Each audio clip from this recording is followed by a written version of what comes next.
Hello friends, నా పేరు సరస్వతి అండి. ఈ బెండకాయ ఇప్పుడు నేను ఎలా చేస్తున్నానో చూసారంటే మీరు కూడా పర్ఫెక్ట్గా ఇంత చక్కగా చేసుకోగలుగుతారండి.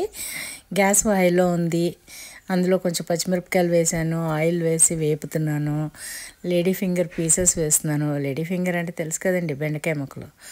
ఓకే, ఈ జిగురు రాకుండా అస్సలు జిగురు అనేది ఉండదండి, చాలా చక్కగా వేయించవచ్చు.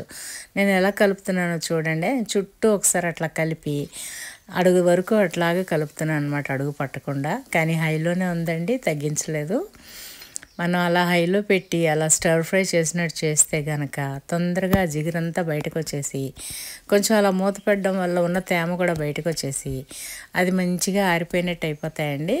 మనం ఈలోపు చక్కగా కరివేపాకు, ఉల్లిపాయ ముక్కలు చక్కగా తరిగి పెట్టుకుంటే, అంటే మరీ పెద్ద కరివేపాకు కనిపిస్తే తీసి పడేస్తారు కదండి, అందుకని ఆ ఉల్లిపాయ అలా తరిగి పెట్టుకున్నాను అనమాట, సిజర్స్ తోటి. కరివేపాకు అది ఇప్పుడు ఇలా వేగి చూడండి, అసలు ఎక్కడ మీకు జిగురులా కనిపించట్లేదు. ఒకసారి ముక్క పట్టుకొని చూస్తే కనుక మెత్తగా అయినట్టు అనిపిస్తుందండి. ఆ టైంలో మరీ మెత్తగా అయిపోకముందే ఈ వేసేసుకుంటే ఉల్లిపాయని, కరివేపాకు వాసన చాలా బాగుంటుంది. ఉల్లిపాయ వల్లేమో కమ్మదనం వస్తుంది అనమాట.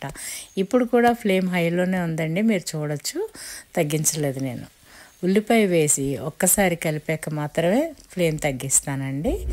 అది తగ్గించాక ఒకసారి అలా పట్టుకొని చూస్తే కనుక మనకు ఐడియా వచ్చేస్తుందండి ఎట్లా ఉంది ఏంటి అన్నది. చూడండి, అది పట్టుకొని చూసాను. ఇప్పుడేమో ఉల్లిపాయ, కరివేపాకు వేసేసుకున్నాను. అది అయ్యాక మూత పెట్టి ఉంచుతాను. అప్పుడు కలుపుతూ ఉంటాను, కాస్త తగ్గించి ఉంచుతాను అనమాట. అప్పుడు కూడా అలా అప్పుడప్పుడు కలుపుతూనే ఉండాలండి. అలా కలిపేటప్పుడు కూడా ఎడప్పెడా కలిపేయకుండా కొంచెం పైనుంచి కింద నుంచి జాగ్రత్తగా కలుపుతూ ఉంటే ముక్క విడిపోదండి. అలాగే గమ్మిగా కూడా అనిపించదు అనమాట, పేస్ట్ లాగా అస్సలు అవ్వదు.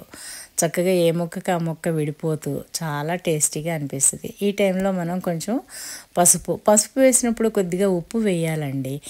అప్పుడే మనకి ఆ టేస్ట్ చాలా బాగుంటుందన్నమాట. ఆ ఉప్పు నీళ్ళతో కలిసి పసుపు ముక్కలకు పడుతుందన్నమాట, మాడిపోకుండా. తర్వాత ఇంకా కొంచెం సేపు మళ్ళీ మూత పెట్టి మగ్గించి దింపేస్తాము అనుకున్నప్పుడు కారం వేయాలండి. కారం ముందే వేస్తే మాడిపోతుందండి, టేస్ట్ అనిపించదు. సరేనా? అది చూసారా, ముక్కలు ఎంత పర్ఫెక్ట్గా కనిపిస్తున్నాయో మీకు. ఇప్పుడు కారం వేస్తున్నాను. ఇలాగ కారం వేసి మళ్ళీ ఒకసారి కలిపేసి 2 నిమిషాలు జస్ట్ అట్లా మూత పెట్టి ఉంచేసి అది కనుక తిన్నారనుకోండి, ఇంక ఎప్పుడు ఇలాగే ఫ్రై చేయాలని అనిపిస్తుందండి మీకు. చాలా టేస్టీగా అనిపిస్తుందండి. బెండకాయ ఫ్రై ఎంతో మంచిది కదండి. అసలు బెండకాయ హెల్త్కి చాలా మంచిది. అందుకని తప్పనిసరిగా వారానికి ఒకసారన్నా చేసుకొని తింటారు, బ్యాచిలర్స్ అవనియండి, ఇంకెవరన్నా అవనియండి. చూసారా ఎంత చక్కగా కనిపిస్తుందో. ముక్క కూడా పర్ఫెక్ట్గా ఉడికిందండి. నొక్కితే గింజ బయటకు వచ్చేసింది, చూసారా? అట్లా అనమాట. ముందేమో కొంచెం మెత్తబడాలి అంతే.